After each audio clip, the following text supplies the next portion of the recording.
नमस्कार दोस्तों, ocean network में आपका स्वागत है। मैं हूं ओमकार चौधरी।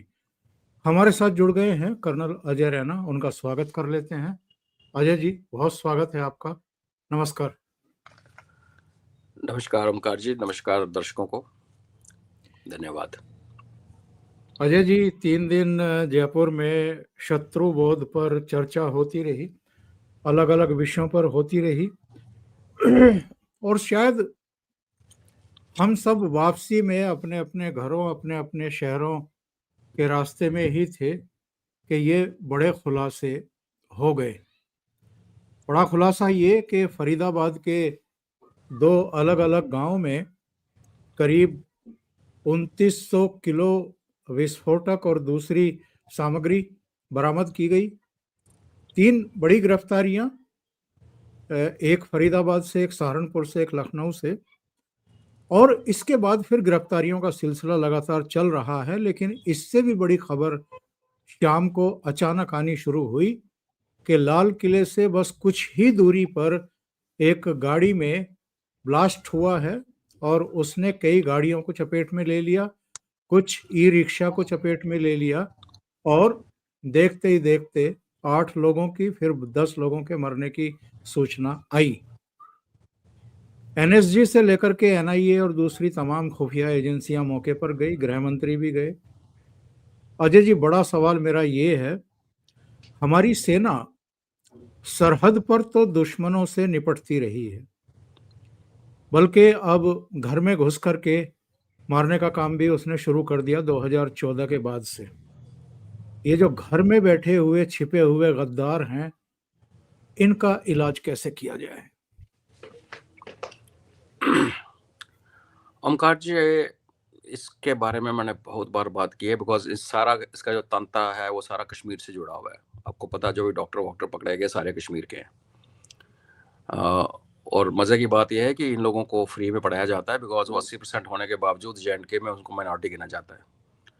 और मैं इसमें केंद्र सरकार को भी थोड़ा सा समझाना चाहता हूँ या याद कराना चाहता हूँ कि PL लगी हुई है सुप्रीम कोर्ट में ये कहने के लिए कि यहाँ पे 8 स्टेट्स यूनियन टेरिटरी हैं भारत की, जहाँ पे हिंदूज माइनॉरिटी में है। और अभी आपने सुना कि जो 50 में से 42 सीट्स हमारे माता वैष्णो देवी संस्थान की जो मेडिकल कॉलेज खुला है नया, जो कि प्लेसमेंट लिस्ट में था ही नहीं, लास्ट मिनट पर उसमें वहाँ डाल दिए।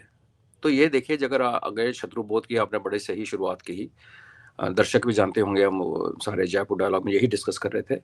अगर आप शत्रु का बोध, ये तो नहीं है ना कि बॉर्डर के बाहर जो शत्रु है वही शत्रु अंदर अंदर ज़्यादा घातक है।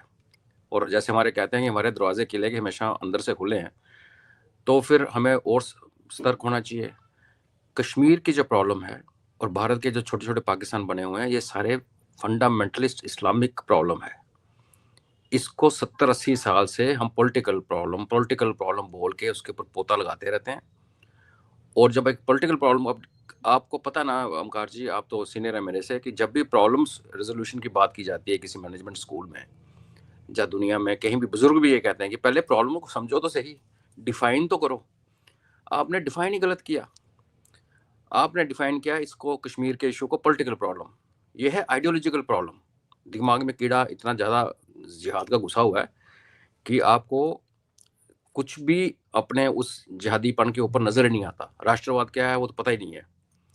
और फिर आप ये काफिर, किसी को काफिर बोलते हो, अपने अपने भाई बंधुओं, जो आपके पूर्वज थे कश्मीरी पंडित, उनको निकाल के बाहर फेंका, सरकार चुप रही। तो क्या हुआ? एक यहाँ एक वर्ड यूज होता है कश्मीरी में, ब्यूरोक्रेसी में, मुस्लिम वीटो। उसका अर्थ ये है कि जब अगर इसकी जो जड़ें आप देखेंगे, तो जब माउंटबेटन आ रहा था भारत में लास्ट वायसराय बन के और बाद में गवर्नर जनरल बना, तो चर्चिल ने उसको कहा था, जो कि उस टाइम हारा हुआ प्राइम मिनिस्टर था, उसने कहा था यार भारत जा रहे हो ना, तो मुसलमानों का बहुत ध्यान रखना, वो बड़े काम के हैं, उनको तंग नहीं करना। और यही हुआ जब यहाँ बंटवारा हुआ। अब अगर पॉपुलेशन अनुपात देखेंगे और जियोग्राफी का अनुपात देखेंगे, पर हेड जितने स्क्वायर मीटर हमें जगह भारतीयों को मिली और जितनी इनको दी गई, कम पॉपुलेशन को ज़्यादा दे के, चलो वो भी ठीक था। उसके बाद जिन्होंने मांगे थे पाकिस्तान को, सबको यहाँ रख लिया।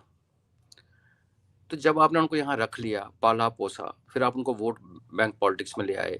उन्होंने भी अपना इस्लाम को रिलीजियस इस्लाम बना दिया, जिसमें इस्लाम एज ए टूल आप पॉलिटिक्स में यूज करते हो। तो क्या हमारे जो जितनी सरकारें थी, जितनी इंटेलिजेंस एजेंसीज थी, उनको पता नहीं चला? पूरे सब कॉन्टिनेंट में, भारत को छोड़िए, पूरे सब कॉन्टिनेंट में जो रेडिकलिज्म का जो रूट्स हैं वो हमारे दो मदरसे सबसे बड़े हमारे सहारनपुर में है। उनके ऊपर आरिफ मोहम्मद साहब, गवर्नर साहब की आप इंटरव्यू देखिए, वो सामने किताब दिखा के दिखाते हैं कि उनकी जो कुरान की जो वर्जन है उसके ऊपर क्या लिखा हुआ है, सबसे पहली लाइन। तो क्या हमारी एजेंसी को पता नहीं चला? तो 4 डॉक्टर यहाँ से पकड़ लिए, 5 एक डॉक्टर नहीं वहाँ से पकड़ लिए, उससे अंत तो नहीं होगा ओमकार जी, और ना पाकिस्तान के मदरसे फोड़ने से अंत होगा। हमें अपने मदरसे जो है ना उनको सीधा करना पड़ेगा। तो आपने प्रॉब्लम को डिफाइन नहीं किया, आप उसको पॉलिटिक्स करते रहे। आप 80% पॉपुलेशन को माइनॉरिटी का स्टेटस देके उनको फ्री में पढ़ाते रहे, और ये ले लो नतीजा फिर, क्योंकि उनको लगता है कि जो उनको मिलता है वो उनको ऊपर वाला देता है, उनका अल्लाह उनको देता है, बाकी हम पे कोई एहसान नहीं कर सकता, ये उनका बिलीफ है। तो सुनने में बातें कड़वी लगेंगी, लेकिन जब जाने जाती हैं तो बुरा लगता है। और मैं आप तो जानते हैं, कल हम शाम को दिल्ली पहुंचे सब लोग, तो मेरी वहाँ रिजर्वेशन थी एक ट्रेन में, जब आपसे बात हुई, जब मैं ट्रेन में था, वो वेट लिस्टेड थी। तो मेरे पास सेकंड ऑप्शन ये थी कि मैं लाल किला जाके ही बस पकड़नी थी जम्मू की, और टाइम भी वही है, देखिए 6:50 का। तो कौन कहाँ चपेट में आ जाए पता नहीं। आपने देखा है, वो गार्ड जरा रात को गार्ड की ड्यूटी करता था, दिन को रिक्शा पुल करता था, 4 बच्चे हैं, उसने क्या कसूर किया था? तो इस हाई टाइम कि हमारी जो टॉप थिंक टैंक्स हैं, जो सोचते हैं कि सिक्योरिटी के बारे में, वो रिव्यू करें और सच को सच माने, और उस पर, क्योंकि मोमेंट आप ये मानोगे कि ये एक जिहादी सोच का इम्पैक्ट है, तो आप नेक्स्ट टाइम सीधा सर्वे कराओगे कश्मीर की मस्जिदों का, और वहाँ आपको हर मस्जिद के अंदर एक यूपी का नॉन कश्मीरी, कश्मीरी जो कहते हैं कि हमारे बाहर वाले नहीं आने चाहिए, जम्मू वालों को वो बाहर वाला कहते हैं, इंडियन कहते हैं हमें। ये मौलवी जो 20 साल से क्या कर रहे हैं वहाँ पे, कौन सी उनको घुंडी पिलाई जा रही है? और क्यों भाई, आप यूपी में, अपने यूपी में जाके बैठो, यहाँ क्या करने आए? लेकिन क्योंकि आपने इसको रिलीजियस एंगल देखा ही नहीं, आपने पॉलिटिकल एंगल देखा, जब मन किया तो महबूबा मुफ्ती को बंद कर दिया, जब मन किया तो उमर अब्दुल्ला को बंद किया, आगे वो भी जिहादी हैं, कोई फर्क कोई नहीं है। बट जो एक्चुअल जो जिहाद का कीड़ा फैला रहे हैं कश्मीरियों के दिमाग में, और फिर वो कीड़ा फैलता फैलता बाहर जा रहा है, और जैसे मैंने कहा कि सहारनपुर में उनके सेंटर्स है, तो फिर आपने क्या किया? तो ये इसका सीधा सीधा नतीजा है। ये हमारी एक, मैंने आपके प्रोग्राम पे कहा था कि नेक्स्ट जो ऑपरेशन सिंदूर रिज्यूम होगा उसमें भी एक कीमत लगेगी, और तब हमने, आई थिंक दोनों ने, हमने एग्री किया था कि हम उम्मीद करते हैं और भगवान से प्रार्थना करते हैं, ईश्वर से, कि वो कीमत कम हो। कहने को तो कीमत 26 के मुकाबले में 12 कम होती है, लेकिन जिस घर का बंदा जाता है ओमकार जी, वो घर तहस नहस हो जाता है। तो इसका जिम्मेवारी कौन लेगा? कब तक हम उन चीज़ों को पर्दे डालते रहेंगे, प्यार मोहब्बत अपीजमेंट में लगे रहेंगे? और जिसको मैं तो अपने वर्ड्स आपको पता है ज़्यादा चबा के नहीं बोलता, दुल्लत डॉक्ट्रिन जिसने बेड़ा गर्क किया कश्मीर का, वो आज भी लगी है। आज भी इंटेलिजेंस ब्यूरो में दुल्लत डॉक्ट्रिन चलती है, जिसका मतलब ये है कि आप कश्मीरियों को पैसा खिलाओ, उनको खुश रखो, और वो आपके साथ चलते रहेंगे।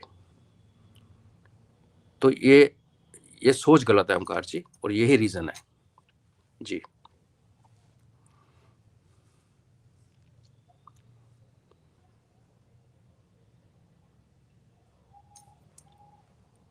ओमकार जी म्यूट है, आप म्यूट है। हाँ, मैं ये कह रहा था अजय जी कि लखनऊ से जो ये शाहीन पकड़ी गई है, जो भी शाहीना या शाहीन नाम है इसका, अभी कुछ दिन पहले, बल्कि पिछले हफ्ते शायद ये खबर आई थी, 10-12 दिन पहले आई थी, कि वहां पर एक महिलाओं की पूरी ब्रिगेड तैयार की जा रही है आतंकवाद की, और अलग से उनको ट्रेन करके, और अब उनको आगे किया जाएगा, या कुछ ऐसे उनको टास्क दिए जाएंगे जहां आमतौर पर महिलाओं पर शक नहीं किया जाता है, और वहां जाकर के वो आत्मघाती दस्ते के रूप में या कैसे भी ये सब करेंगे। इसी से जुड़ा हुआ सवाल ये है कि साहब, ये चुनौती कितनी बड़ी होने जा रही है अगर हम इसी तरह हाथ पर हाथ रखे बैठे रहे। और दूसरा, ये जो मसूद अजहर है, ये तो विमान हाईजैक के बाद 2 दूसरे आतंकवादियों के साथ हमने बैठा करके कंधार में उतारा था ना। इसको यहाँ जेल में रोटियां क्यों खिलाई जा रही थी? ऐसे लोगों को खत्म क्यों नहीं कर दिया जाता है? ये जो आप सवाल पूछ रहे हैं ना ओमकार जी, मुझे पता है आपके हृदय के पीड़ा से निकल के आ रहा है, और हम लोग अनफॉर्चुनेटली कितने सालों से सवाल पूछ रहे हैं। दो भाग में मैं इसका उत्तर देता हूँ। जो पहले आपने बोला, तो पहले यहाँ लेडीज की ऑर्गेनाइजेशन बनी थी दुखतराने मिल्लत। उन्होंने जो भी किया, कभी बुरके के अंदर पिस्टल, कभी ग्रेनेड, थोड़ा सा उन्होंने आतंक का काम किया। उनकी जो अंदराबी है, उनकी हेड वो अंदर रही, उसका हस्बैंड अंदर रहा, बड़ा चलता रहा। और सबसे बड़ा तगमा उन्होंने तब अर्न किया जब उन्होंने सड़क के ऊपर एक गौ माता की हत्या की थी, लाइव वीडियो बना के। ये उनकी अचीवमेंट है। अभी जो जो इसने मौलाना मसूद अजहर की जो जैश ए मोहम्मद है, उसने अभी लेडीज़ ब्रिगेड का जो अनाउंसमेंट की है। लेकिन मैं अभी कश्मीर से आ रहा हूँ, आपको पता है जयपुर डायलॉग से पहले मैं 10 दिन कश्मीर में था। तो वहाँ की फीडबैक ये है कि वहाँ का जितना OGW ओवरग्राउंड नेटवर्क, जो किसी ज़माने में जमायत इस्लामी के टीचर्स, मुल्ले, दाढ़ी वाले उनके होता था, अभी वहाँ पे सबसे ज़्यादा जो पार्टिसिपेशन है वो लेडीज़ की है। और आपने बड़ा सही काम बताया कि लेडीज़ को पुलिस भी हाथ डालने से बिना सबूत के थोड़ा सा हिचकिचाती है। और OGW के सबूत क्या होते हैं? OGW के ऊपर आपको उसकी बॉडी पे कभी आपको हथियार नहीं मिलेगा।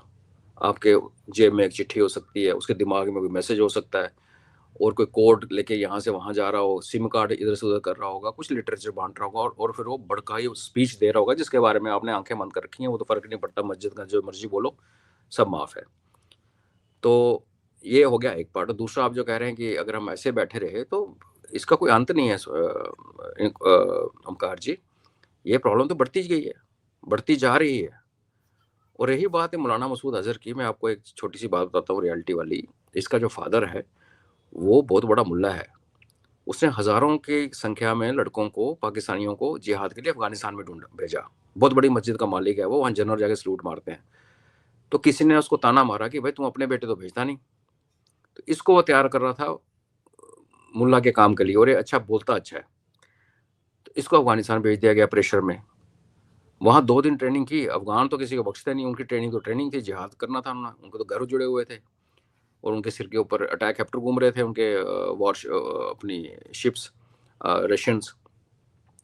तो जब उसको रगड़ा लगा 2 दिन के बाद से, तीसरे दिन अपने पैर में गोली खुद मार ली। और क्योंकि आपके पैर में गोली लग गई, गलती से लग गई, अभी आप ट्रेनिंग नहीं कर सकते, जख्म हो गया, वापस आ जाओ। तो इसलिए लगड़ाता है। तो जो इसके चाहने वाले हैं ना, जो सोचते हैं ये मसीहा है उनका, कुछ लोग तो उसको प्रॉफिट का दर्जा लेके बैठे हुए हैं। उनको समझ आनी चाहिए बंदा क्या है। उसके बाद उसको यहाँ नेपाल से यहाँ से भेजा गया बिना हथियार के कश्मीर में, और कश्मीर में आते ही ये पकड़ा गया। और पकड़ने वाले लोगों को भी मैं जानता हूँ। इसकी इंटरव्यू, हम लोग वहीं पे पोस्टेड थे। इसको एक थप्पड़ पड़ा था ओमकार जी। हमने बड़े बड़े तगड़े जिहादी देखे हैं जो मुंह नहीं खोलते, मर जाएंगे मुंह नहीं खोलते। जिसको एक थप्पड़ पड़ा, रोने लगा था, और ये पूरा तोते की तरह गाने लगा, जो जो उसको पता था। इसकी खबर के ऊपर काफी सारे जिहादियों को फिर पेला गया कश्मीर के अंदर। पर उसके बाद नेक्स्ट क्वेश्चन बिल्कुल मेरा भी आप जैसे वो है कि हमने उसको जिंदा क्यों रखा? जब इससे काम निकलवा लिया, इंटरोगेशन हो गई, तो उसको ठोक देना चाहिए था। सीधी सी बात है। एक बिल्कुल। पाकिस्तानी हमारे देश के अंदर, उसको हम न्याय व्यवस्था में डालते हैं, उसको मजिस्ट्रेट के पास लेके जाते हैं। जिस पुलिस वाले ने FIR लॉन्च की होती है, वो वहाँ के खड़े होकर इसको पहले सलूट मारता है। इन जिहादियों का ये स्टेटस है कश्मीर में। अपनी आंखों देखी बात है कि जब केस मजिस्ट्रेट के सामने पहुंचाया जाता है, तो जो पुलिस वाला जिसने केस दर्ज किया होता है, वो पहले अंदर आके जज से पहले इन जिहादियों को सलूट मारता है। था, अब बदल गई, काफी बदल गया। तो वही जो गलतियां, जो नहीं, जिनको मारना चाहिए था, जिनको उड़ाना चाहिए था, नहीं उड़ाया। और फिर वो कंधार हाईजैक बेचक बदले में उनको रिलीज करना पड़ा, और उसने उसके बाद जैश ए मोहम्मद बनाई। पहले जैश ए मोहम्मद तो थी नहीं। और उसके बाद पार्लियामेंट के अटैक को, जो बड़े हादसे यहाँ पे कांड हुए, सब में इसका था। और जब ये कल हुआ है तो काफी लोग पूछ रहे थे फोन करके, जो मित्र हैं, कि कौन है। तो मैंने कहा जैश ए मोहम्मद का काम है। रीजन ये है कि आज जो पाकिस्तान की स्थिति है, जितना मर्जी वो बघार लें शेखियां कि हम ये कर देंगे, हम वो कर देंगे, उनको अफगानिस्तान से मार पड़ रही है। कल उनकी तो कैडेट अकेडमी के अंदर टेररिस्ट घुस गए, TTP के फ्रीडम फाइटर्स, और 650 कैडेट से उसमें से 150-200 तो रेस्क्यू हुए, बाकी क्या वो पता नहीं, वो बताएगी नहीं। तो पेशावर स्कूल की तरह एक इनका कल हमला हुआ इनके ऊपर। तो वहां मार पड़ रही है, BLA अलग से मार रहा है, और हम तो हैं ही हैं। घटिया से घटिया फौजी दिमाग वाला बंदा भी ना इस टाइम पंगा नहीं लेगा। CIA तो बिल्कुल ही एडवाइज नहीं करेगी, जो मर्जी हम कहें।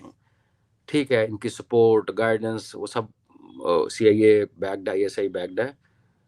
As a establishment at least for कुछ महीनों के लिए, जबकि हम यहाँ तैयार बैठे हैं, हमें एक्सरसाइज कर रहे हैं, हम नो टाइम पे नो टाइम, नो मैर पे नो मैर दिए जा रहे हैं।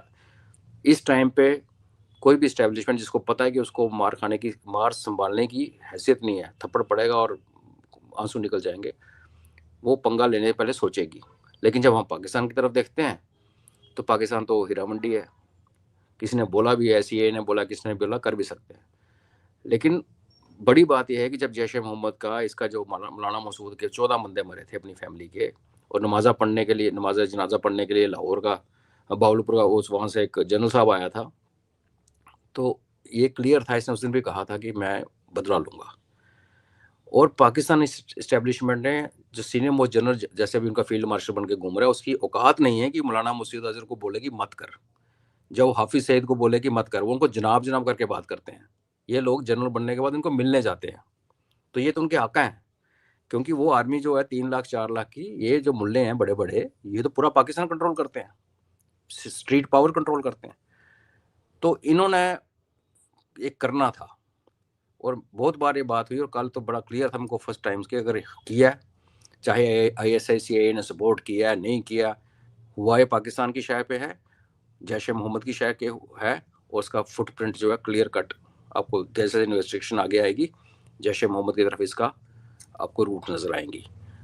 आया कहाँ से, कैसे पहुंचा, वो अलग बात है, वो हम देखेंगे कि मटेरियल कैसे पहुंचा। वो जो गुजरात में भी इन्होंने जहर फैलाने की कोशिश की, और यहाँ पे of course almost 3 ton ammonium nitrate निकला है, तो वो तो इन्वेस्टिगेशन से पता चल जाएगा।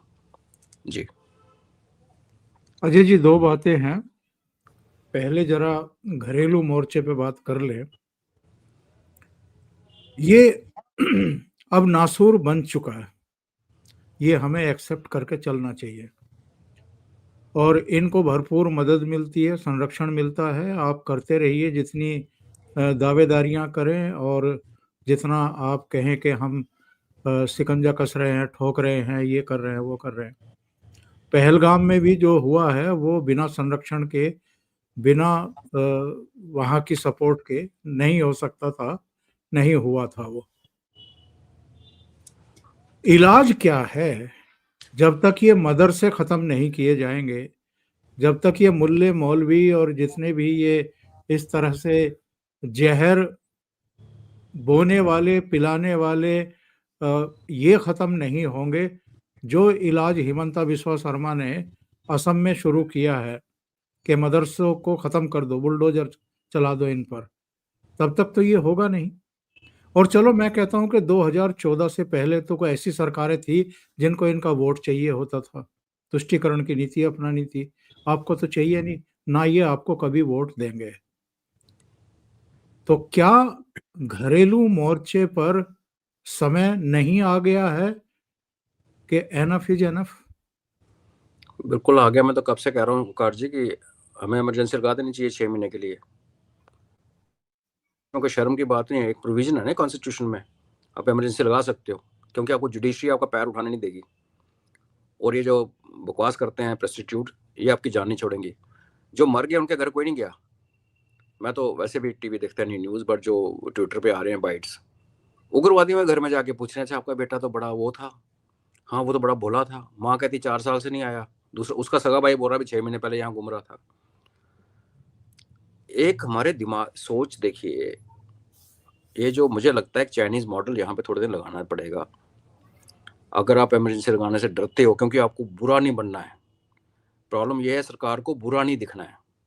किससे सर्टिफिकेशन चाहिए आपको? ट्रंप से, जिसका अपना बच्चों के साथ सेक्स से लेके प्रोस्टिट्यूट के सेक्स की फाइल्स खुली पड़ी हैं, आपको उसका चाहिए आपको? ब्यूटिन आपको कभी मना नहीं करेगा बिकॉज वो भुगत चुका है। चाइना चू नहीं करेगा बिकॉज वो खुद यूगर्स को सीधा कर रहा है। तो देखिए ये मजहब नहीं है, क्लियर सी बात है। सारे अटैक जो हुए हैं हमारे भी और बाहर भी, सारे के सारे इस्लामिक फंडामेंटलिस्ट से जुड़े हुए हैं। जब तक मेन स्ट्रीम मुस्लिम्स आके बाहर आके उनको क्रिटिसाइज नहीं करते, उनके बारे में नहीं बोलते, तो दे आर एज गुड और एज बैड एज देम। मुझे इसमें कोई इसमें डाउट नहीं है। अगर आप अपने मजहब के अंदर होती, हम क्यों नहीं, हम नहीं बोलते उठ के? हमारे यहाँ कुछ हो जाता है, हमारे यहाँ देखो कठुआ रेप का कांड हुआ जो कि झूठ था, प्लांटेड था, मेवा मुफ्ती की चाल थी, होता यहाँ पे है, और इन्वेस्टिगेशन टीम कश्मीर से आती है, और एक कुछ घंटों के अंदर जय सिंह आ गई, इंदिरा जय सिंह यहाँ आ गई, सारी होगी। तो भी हमें पहले दिन से शक था, बिकॉज हम उस मंदिर को जानते हैं ओमकार जी, उस मंदिर में रेप हो ही नहीं सकता, कुछ छुपा हुआ कमरा ही नहीं है, ओपन कोर्ट यार्ड है छोटा सा। और फिर जब जिनको पकड़ाने की कोशिश की, उन्होंने फंसाने की कोशिश की, उसमें से एक बच्चा तो एग्जाम देता हुआ निकला कहीं दिल्ली में उस दिन, उसके कैमरे में वो आया, वो बरी हो गया। तो भी ये चीजें तथ्य पता थे, खुल के चीजें नहीं आई थी, तो भी हम हिंदुओं ने उसका उस टाइम क्रिटिसिज्म किया कि क्या हो गया यार, बच्चे का हुआ। बाद में पता चला कि उसके चाचा ने उसकी बलि चढ़ा दी, जो भी है, उसकी बेटी तो थी नहीं वो। तो एनीवेज, तो आपका जो जो सोच है मैं उससे बिल्कुल सहमत हूँ, हमें डंडा चलाना पड़ेगा। और जो जिसको डर है ना, जिसने गलत काम किया, उसको डरना चाहिए सर्विलेंस से। पूरे देश में सर्विलेंस होनी चाहिए, सबके फ़ोन टैब होने चाहिए। मुझे देश के ऊपर कुछ नहीं है ऐसा ओमकार जी, अगर मैं आपसे फ़ोन पे बात करता हूँ तो हो जाए हमारा फ़ोन टैप, हमने कौन सा देश के षड्यंत्र करना, जो षड्यंत्रकारी हैं वो डरे ना, बिल्कुल। है ना, हमें क्या डर है। तो क्यों हम सारे उठ के, तो इमरजेंसी लगाइए, नहीं लगा सकते तो बॉर्डर एरिया स्टेट्स में लगाइए, वो भी नहीं लगा सकते तो कुछ ऐसा प्रोविजन कीजिए कि आप चाहे वो यूएपीए की लगाओ, या आप नेशनल सिक्योरिटी एक्ट लगाओ स्टेटों में और डिस्ट्रिक्ट्स में, और सीधा करो। यहाँ तो ये हुआ, देखो जी, सांबा में यहाँ पे डीसी मैडम है, यंग आईएएस ऑफिसर है, आई एम प्राउड कि हमारे गांव की है, उसने आते ही रात को डिक्लेयर कर दिया कर्फ्यू जोन बॉर्डर के साथ साथ, बिकॉज कश्मीरी सरकारों ने यहाँ पे ओवर द ईयर्स पूरी बॉर्डर बेल्ट और वहाँ से जो खड्डे नाले जो अंदर को आते हैं, वहाँ पे सारे के सारे इंक्रोचमेंट करा के अपनी बिरादरी वहाँ पे बिठा दी है। तो अब टेररिस्ट को सिर्फ छोटी सी सुरंग खोद के पाकिस्तान से अंदर आना है, सांबा कठुआ सेक्टर में, उसको खिलाने पिलाने रखने वाले यहाँ ढेर लगा हुआ है। तो उन्होंने बॉर्डर पे लगा दिया कर्फ्यू, रात को जो हिलता हुआ दिखा गोली मार देंगे। अगली सुबह होते ही वो ऑर्डर विड्रॉ कर लिया गया। और लॉ एंड ऑर्डर किसकी रिस्पॉन्सिबिलिटी है जे स्टेट में? एलजी साहब की। एलजी साहब किस लिए काम करते हैं? सेंटर के लिए। तो अब हम क्या कहें? आप जो कह रहे हैं कि लड़कियां, जो मैंने भी आपको भी कंफर्म किया कि कश्मीर में एक्चुअली OGW नेटवर्क लेडीज के हवाले हो चुका है, और वो जो नसूर वहां फैल रहा नया शेप लेके, उसको आपने दरबार मूव करा के उनको यहाँ ले आए, तब यहाँ भी फैलेगा। तो बहुत ज्यादा इनको किसी दिन यहाँ आके ना हम लोगों से बात करनी पड़ेगी। ये जो अपनी इंटेलिजेंस एजेंसीज के ऊपर बैठ के चला रहे हैं ना, क्योंकि देखिए आप इंटेलिजेंस ऑफिसर हैं, मैं खुद रहा हूँ डिफेंस में, क्या है आपका एम क्या है? आप बाहर वाले हो, आपको पहले यहाँ की हिस्ट्री नहीं पता, आपको यहाँ का डोगराउंड के अंदर कितने वर्टिकल्स हैं, कौन पुंछी है, कौन भद्रवाही है, कौन किश्तवाड़ी है, कौन पहाड़ी है, पता ही नहीं, क्योंकि आप पोस्टिंग पे आए, IPS ऑफिसर हैं आप, 2 साल में आपने यहाँ काम करना है। आपका एम क्या है कि सब ठीक ठाक रहे, कुछ ज़्यादा कुछ बम ना फट जाए और मैं अटेंडर करके निकल जाऊँ। तो अभी मैं आपको एक और एग्जांपल देता हूँ, एक और सुसाइड आगे होने वाला है। बीजेपी लेड LG साहब के नीचे इतना काम हुआ कश्मीर में, इतनी डेवलपमेंट हुई, आप देखें वहाँ पर नक्शा बदल चुका है डेवलपमेंट वाइज। लोगों को, कश्मीरी बहुत इंटेलिजेंट लोग हैं, उनको ये तो पता था कि हमारी पार्टियों ने जो कुछ नहीं किया 70 साल में, LG साहब की सरकार में 7-8 साल में बड़ा कुछ हो गया। तो जाहिर था कि कुछ सीट्स बीजेपी के पाले में आनी चाहिए थी। इन्होंने इंजीनियर रशीद का हाथ पकड़ा इलेक्शन से पहले, और इंजीनियर रशीद के साथ कनेक्ट किया जमात इस्लामी को, जिन्होंने खुद बैन किया हुआ सेंटर ने, और जमात इस्लामी के जो लीडर हैं वो इंडिपेंडेंट लड़ रहे थे। वो बात जब एक्सपोज हुई और उमर अब्दुल्ला ने उसका ऐसा मुद्दा उठाया कि कश्मीर में जो उनके अच्छे अच्छे लीडर थे, जैसे गुरेज का MLA, वो 1000 वोट से हारा, बाद में उसको मार दिया गया। अभी क्या सुनने में आ रहा है कि वो, आपको नाम पता होगा, एक MP है मैदी, जिसने पहलगाम अटैक से जस्ट पहले कहा था कि कश्मीर में टूरिस्ट आके हमारी डेमोग्राफी बदल रहे हैं। शिया है, मेंबर ऑफ पार्लियामेंट है। अभी वो उमर अब्दुल्ला की पार्टी के है, उमर अब्दुल्ला को रोज गालियां निकालता है, क्लियर कट। अभी जो मैं कश्मीर में लोगों से बात कर रहा था तो कश्मीरी कह रहे हैं ये अभी क्या हो रहा है कि जो दिल्ली में बैठे हुए लोग हैं वो उमर अब्दुल्ला की सरकार को गिराना चाहते हैं मैदी के थ्रू। मैदी है शिया, शियाज की परसेंटेज वैली में 10% भी नहीं है। तो फाइनली एक यहाँ एक और गदर मचने वाला है, अगर सरकार इस फीडबैक पे काम कर रही है कि इसको गिरा के इसको ऊपर कर देंगे, वो उससे ज़्यादा जिहादी है। तो आई डोंट नो, बाकी जो देश में, जैसे आप कह रहे हैं, क्यों मदरसों का ऑडिट ही नहीं हो सकता, क्यों उनकी वहाँ CCTV कैमरे क्यों नहीं लग सकते? अगर असम में लग रहे हैं, यूपी में कंट्रोल हुआ, तो बाकी जगह क्यों नहीं हो रहा? तो ये सवालों का जवाब तो सरकार जानती है, हम तो आप बोल ही सकते हैं ना, उल्टा अपनी गर्दन हम आगे रख के बात कर रहे हैं, किस लिए? तो इनको प्यार मोहब्बत से ये नहीं हो सकता।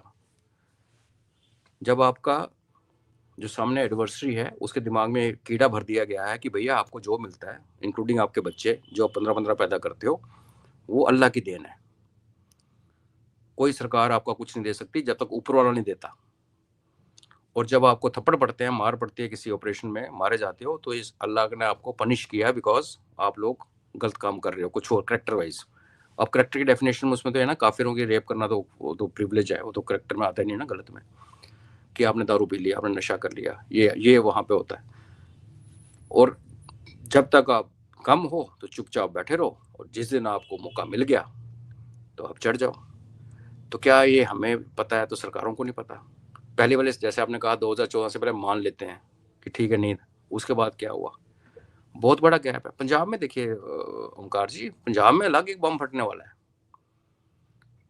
पंजाब में खालिस्तान की करंट जो लहर चल रही है ना, खालिस्तानियों की, और जो वहाँ कन्वर्शन हुई है यस 40%, वो तो बस उसके ऊपर बैठे हुए हैं चद्दर डाल के। तो ये इश्यूज हैं जो हम भी बोल बोल के थक गए ओमकार जी, गला बैठ गया, उल्टा लोगों से दुश्मनियां ले ली, लेकिन कोई सुनता ही नहीं है। तो आप बताएं क्या करें? हेल्पलेसनेस फील होती है। तो ऐसा फिर ऐसा ना करें कि फिर लोग खुद ही कानून अपने हाथ में लेके चल पड़े, क्योंकि जब उस बात पे आएगी तो हमारी कौमें हैं यहाँ पे जो नहीं डरती किसी से।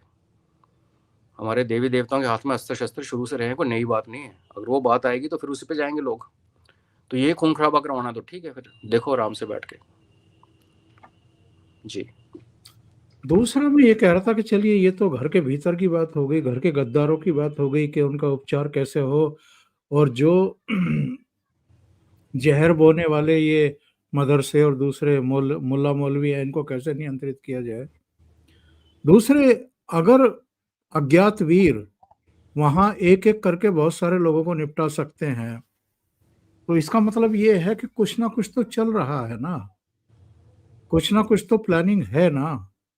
और अगर आपने 9 आतंकी ठिकानों को उड़ाया है, आपने 11 एयरबेस को सटीक निशाने से हिट किया है, और 2 रनवे आपके वहां गहरे गड्ढे खोद करके ऑपरेशनल रहने के लायक नहीं छोड़े, उनके रडार, उनका सब एयर डिफेंस सिस्टम तबाह किया।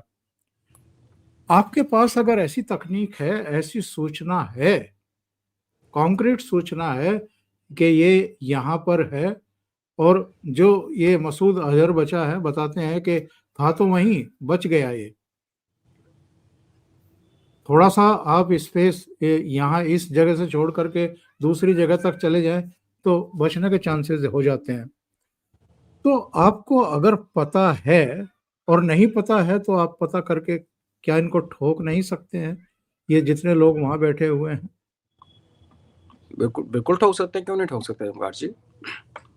फॉरेन पॉलिसी और फॉरेन डीलिंग में हमें सरकार के खिलाफ ज़्यादा शिकायतें नहीं हैं, टू बी ऑनेस्ट। जो उन्होंने काम किया वो हमें मानना चाहिए। डिप्लोमेटिक रिलेशनशिप पूरी दुनिया में बहुत अच्छे हैं। ट्रेड रिलेशनशिप ट्रंप को छोड़ के, और मैं ट्रंप को ऐसे कहता हूँ एक एबरेशन है, कहीं से आया और ऐसे चला ही जाएगा, लोग भूल भी जाएंगे। तो इसको छोड़ के बाकी सबके साथ हमारी डिप्लोमेसी ठीक है। चाइना के साथ एक किस्म का हमारा एक थोड़ा सा रिश्तों में गर्माहट आई है, जो पहली बार आई। उसमें तो मेरे को कोई नहीं लगता। बाकी ये भी मैं मान के चलूंगा कि इन्होंने मौलाना मसूद अजहर या उसको हफीज सईद को जानबूझ के नहीं छोड़ा। वो उनकी किस्मत थी उनकी। वो भी देखो, अगर हम सनातन की तरीके से सोचें तो हर बंदे का समय और टाइम नियुक्त है मरने का। दूसरा तरीका यह है कि वो भी तो अपना दिमाग लगाते हैं, वो भी तो खिलाड़ी है ना, उनको भी पता है, उनको पूरी स्टेट बैक कर रही है। तो और अभी इस बार उनको अभी डाउट होगा। अभी जर्नैलों को अपनी फिक्र ज्यादा होगी। पिछली बार क्या था, उनको पता मदरसे टूटेंगे, ये उनको पाकिस्तानियों को पता था कि भारत जो है वो ये टेररिस्ट टारगेट्स पे अटैक नहीं करेगा। इस बार कोई गारंटी नहीं है। तो उस तरफ हमें मुझे तो कोई शिकवा ही नहीं। मुझे तो कोई शिकवा नहीं जब लोग कहते हैं कि देखो सीज फायर जल्दी करवा दिया। बिल्कुल ठीक किया, जो करना था सरकार को पता था। अंदर आपने उनके 10 मदरसे 9 मदरसे उड़ाए, और उन मदरसों का जो बीज है जो जहाँ पे उगता है यहाँ से, उसको आपने टच नहीं किया। ओमकार जी क्या फायदा हुआ? लोग क्या करते हैं, हमारे भारतीयों को लोग बदनाम क्या करते हैं बाहर में, कि अपने घर की सफाई करके गली में कूड़ा फेंक देते हैं। कि मेरा घर साफ रहे, गली चाहे बर्बाद हो जाए। यहाँ उल्टा है, हम गली तो चमका रहे हैं, अड़ोस पड़ोस को सीधा करके रखा हुआ है, जैसे भी रखा हुआ है। घर के अंदर बहुत बड़ा एक गंद है, और उस गंद के रूप बड़े हैं ना। हमने तो एक बात की इस्लामिक फंडामेंटलिज्म की, मिशनरीज का गंद अलग है, नक्सलाइट्स का अलग है, अब जातिवाद के बीच में डालने की कोशिश की जा रही है। तो बहुत सारे चैलेंजेस हैं। हम सब समझते हैं कि एक सरकार को टाइम लगता है, बिकॉज ब्यूरोक्रेसी आपके साथ स्टैंड नहीं करती, लोकल नॉन बीजेपी गवर्नमेंट्स आपके साथ स्टैंड नहीं करती, जुडिशरी आपके सामने पत्थर बन के खड़ी है। तो फिर आप कब तक उसको ऐसे रगड़ते चलते जाओगे? क्या आपने डिसाइड कर लिया कि 50 साल ऐसे ही चलेगा? तो आपको कुछ करना पड़ेगा, चाहे आपको इमरजेंसी लगानी पड़े, चाहे नया जुडिशियल बिल लाके उल्ट पुल्ट करके कोलिजियम सिस्टम को, जो भी करना है आप करो। उन चीज़ों पे पुलिस रिफॉर्म्स, अपना ओंकार जी, पुलिस रिफॉर्म्स 2008 की 9 में रिपोर्ट बनी, और रिटायर्ड आईपीएस ऑफिसर्स जो सीनियर वेल मीनिंग लोग हैं, वो सुप्रीम कोर्ट में इसलिए केस लड़ रहे हैं कि उस रिपोर्ट को लागू करो। सरकार नहीं लागू कर रही। और ये जो आपको कीड़ा काटा हुआ है ना, कि आईएएस में भी इनको कोचिंग लेके ले आओ, इनको फौज में भी भर्ती करो, इनको आईपीएस में भी डालो, इनको जज भी बना दो, इनको डॉक्टर बना दो, तो ये देख लो फिर। तो मुझे बाहर की चिंता ही नहीं है एक्चुअली। मेरे को तो ये लगता है कि एक धीरे धीरे पता चलेगा कि कुछ इसकी रूट्स, ऑफ कोर्स पाकिस्तान में तो एंड करेंगी, ये कहीं बांग्लादेश या नेपाल से होता हुआ नजर आता हो, कुछ सीक्वेंस बनेगी, तो पहली ठुकाई बांग्लादेश की होगी, बाद में तो ठुकेंगे। तो मुझे बाहर की कोई चिंता नहीं है, वो निपटा लेंगे। वरी वाली ये है कि गलियां हमारी हैं, मोहल्ले हमारे हैं ओंकार जी, जाने हमारी हैं, उसका क्या करना है? तो आपके मंच को लोग देखते हैं, और जिन जिन मंचों में बोलता सारे उनको दिल्ली वाले देखते हैं, लेकिन समझ नहीं आती कि क्या एक इनको जम गया हुआ हाथ एक कलम उठाने के लिए। मैं प्रधानमंत्री को ब्लेम नहीं करता, क्योंकि वो ना होते तो हम ये आज बैठ के प्रोग्राम ना कर रहे होते। प्रॉब्लम यह है कि उनके आगे पीछे जो सर्कल है ना, जो उनको ये एडवाइस करता है कि ठीक है सर, ये this is okay, this much we can, होता भी है उस लेवल पे। आप कहते हैं कि थोड़ा बहुत ट्रेड ऑफ होता है, लेकिन एक बार, 2 बार, 3 बार, 4 बार, आप कितनी बार? अब 2 स्टेटहुड जेएनके को नेक्स्ट, फिर देखो मजा। फिर तो हमें यहाँ से प्लान करना पड़ेगा, हम जैसे लोग जो बोलते हैं मुंह खोल के, तो हम उसकी कॉस्ट पे करेंगे, इनको कोई फर्क नहीं पड़ता। तो ये चीजें बुरी लगती हैं। अजय जी, बहुत बहुत धन्यवाद आपका जुड़ने के लिए, इतना समय देने के लिए, और एक बहुत ही संवेदनशील और महत्वपूर्ण मुद्दे पर चर्चा करने के लिए। Thank you so much sir. धन्यवाद ओंकार जी, नमस्कार। नमस्कार।